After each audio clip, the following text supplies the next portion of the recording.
Jadi CV saya Ya. latar belakang jurusannya adalah ilmu hukum.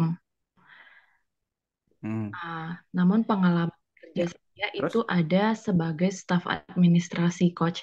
Jadi saya sekarang Mm-mm. menuliskan di CV saya itu, kalau kita lihat CV yang sebelumnya Coach review kan itu ada dua, langsung di bawah nama mereka tulis staf administrasi atau human resource gitu kan. Nah, saya nggak bikin Mm-mm. gitu. Saya bikin di dalam CV itu Mm-mm. minat karir gitu, Coach. Tapi saya bikinnya bukan satu, Oh, banyak jenis gitu loh, Coach. Kayak karena saya adalah sarjana hukum, jadi saya bikin legal staff. Terus saya karena saya punya pengalaman administrasi, saya juga bikin minat saya staff administrasi gitu. oke. Mm-mm. Lalu pertanyaannya?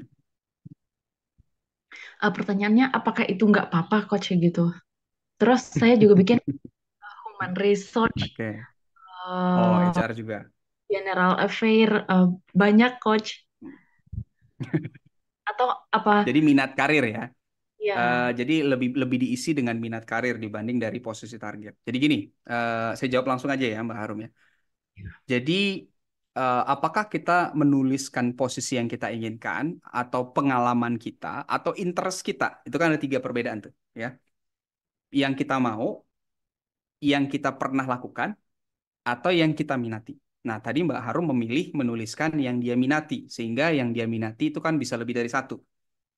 Pengalaman juga sama, bisa lebih dari satu. Posisi yang kita ingin lamar juga bisa aja lebih dari satu. Tapi kalau saran saya gitu ya, ini selalu saya sampaikan juga jadi satu prinsip mendasar dalam penulisan CV kalau saya ajarin teman-teman di kelas karir adalah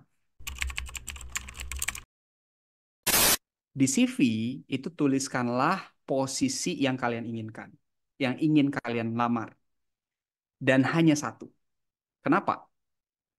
Karena gini, sebetulnya kenapa harus menuliskan nama posisi yang dilamar di bawah nama atau di bagian manapun di CV sebenarnya nggak masalah. Cuman secara umum banyak orang menuliskannya di bawah nama. Kenapa harus ada itu? Tahu historinya nggak? Jadi historinya begini, teman-teman.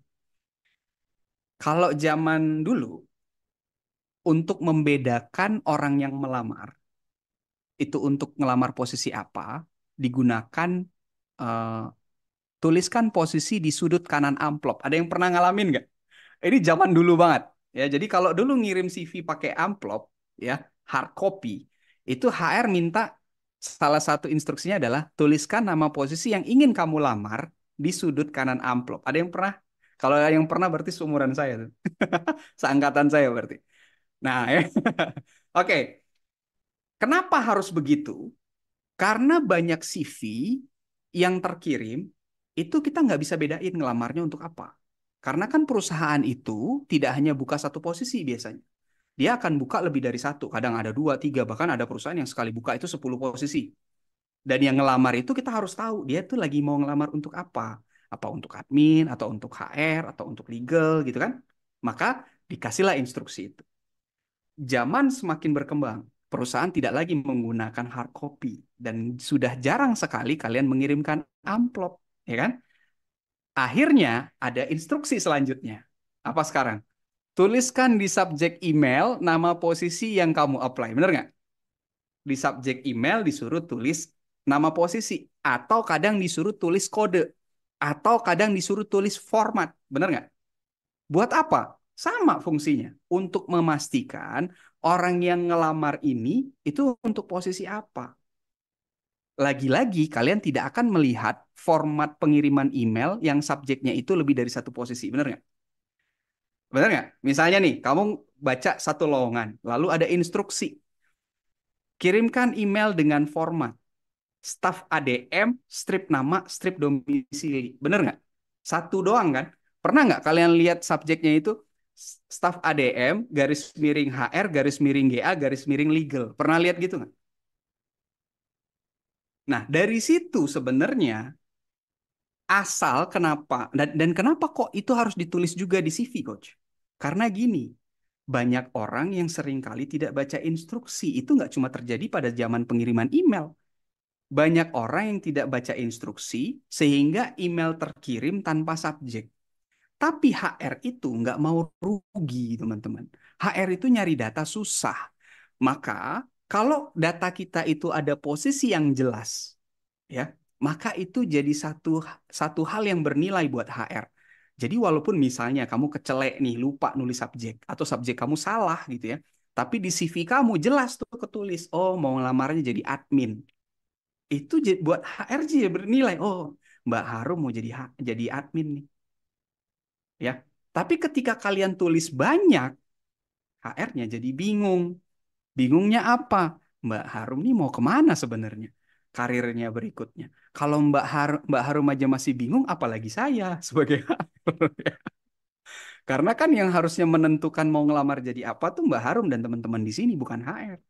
Jadi ketika Mbak Harum nulis berbagai posisi, sebenarnya apa yang terjadi di pikiran HR? Mbak Harum tuh sedang ngasih saya tugas.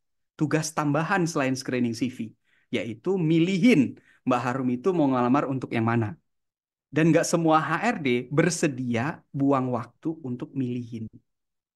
Mbak Harum tulis nih, HR, GA, admin, ya kan, legal gitu ya. Mbak Harum kan nyuruh saya milih kan. Ya udah Pak, istilahnya kan kayak gitu ya. CV-nya ceritanya begitu tuh. Pak Teddy, ya kan, saya ini bisa semua nih. Tolong ya, pilihkan. Kalau nggak admin, HR, legal, GA, ya, dan kawan-kawan. Kan gitu bahasa CV-nya, benar nggak? Kan saya pegang nih. Aduh, gitu ya. Saya disuruh milihin. Adalah, ntar aja deh. Ntar aja. Kenapa? Saya akan lebih baca CV yang udah jelas dulu. Paham sampai di sini, Mbak Arum ya? Jadi kenapa harus satu? Nah, teman-teman yang lain juga nangkep nggak? Kenapa harus satu? Karena itu sebenarnya akan mempermudah HR dan kalian juga akan lebih terfokus. Ya, untuk melamar itu ke posisi apa. Dan instruksi HR dari dulu sampai sekarang juga sama. Nggak pernah HR itu memberi instruksi untuk kita mengirimkan CV dengan berbagai posisi. Justru ketika kita begitu, itu kita sama dengan memberi HR tugas tambahan dan ngasih tahu HR bahwa kita sedang galau. Ya, sedang galau mau ngelamar apa aja boleh. Bu, saya butuh kerja nih, Bu. Ya kan? Apa aja deh, pokoknya ini saya bisa semua gitu kan ya. Ya, sedang galau, hopeless ya, cari kerja. Jangan ya. Jadi kita harus bisa tunjukin bahwa kita udah jelas mentarget posisi apa. Semoga menjawab ya Mbak Arun ya. Oke? Thank you.